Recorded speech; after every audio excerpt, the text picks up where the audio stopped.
حمید مجید یا رب صلی وسلم دائما ابدا علی حبیبک خیر الخلق کلهم الحمد للہ الذی لم يتخذ ولدا ولم يكن له شریک فی الملک ولم يكن له ولی من الذل وکبرہ تکبیرا۔ حضور اقدس صلی اللہ علیہ وسلم نے ارشاد فرمایا، دنیا کی چیزوں میں سب سے اچھی چیز نیک بخت بیوی ہے۔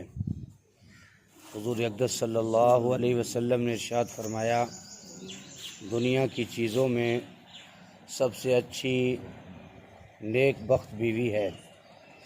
حضور اقدس صلی اللہ علیہ وسلم نے ارشاد فرمایا، دنیا کی چیزوں میں سب سے اچھی چیز نیک بخت بیوی ہے۔ دوسری حدیث مبارکہ ہے،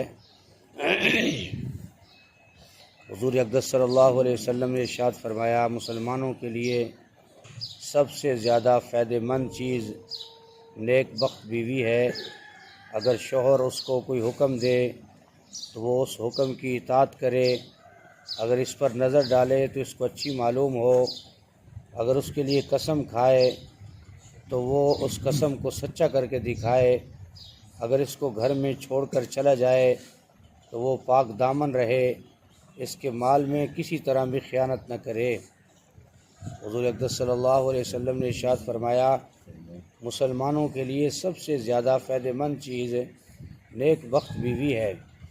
اگر شوہر اس کو کوئی حکم دے تو وہ اس کی حکم کی اطاعت کرے، اگر اس پر نظر ڈالے تو اس کو اچھی معلوم ہو، اگر اس کے لیے قسم کھائے تو وہ اس قسم کو سچا کر کے دکھائے، اگر اس کو گھر میں چھوڑ کر چلا جائے تو وہ پاک دامن رہے اور اس کے مال میں کسی طرح بھی خیانت نہ کرے۔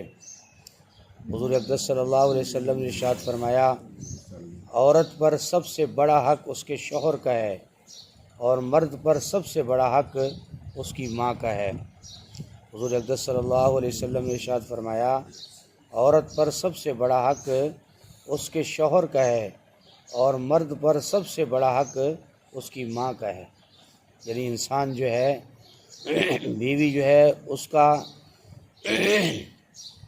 سب سے بڑا حق جو ہے اس کے شوہر پر، فرمایا شوہر کا حق بیوی پر ہے اور مرد کا حق جو ہے فرمایا اس کی ماں پر ہے کہ وہ اپنی ماں کا خیال کرے، ہر اعتبار سے فرمایا اس کی خدمت کرے اور اس کی ہر اعتبار سے فرمایا کہ جو بھی اس کا معاملہ ہو اس کو پورا کرے تاکہ وہ دنیا آخرت میں کامیاب ہو سکے۔ اللہ مجھے آپ کو جو حدیث مبارکہ میں نے سنی، اللہ اس پر عمل کرنے کی توفیق عطا فرمائے۔ الحمدللہ رب العالمین والعاقبۃ للمتقین والصلاۃ والسلام علی سید الانبیاء والمرسلین۔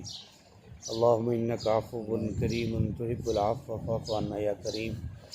اللہم احسن عاقبتنا فی الامور کلہا واجرنا من خزی الدنیا وعذاب الآخرہ۔ اللہم اکفنا بما شئت۔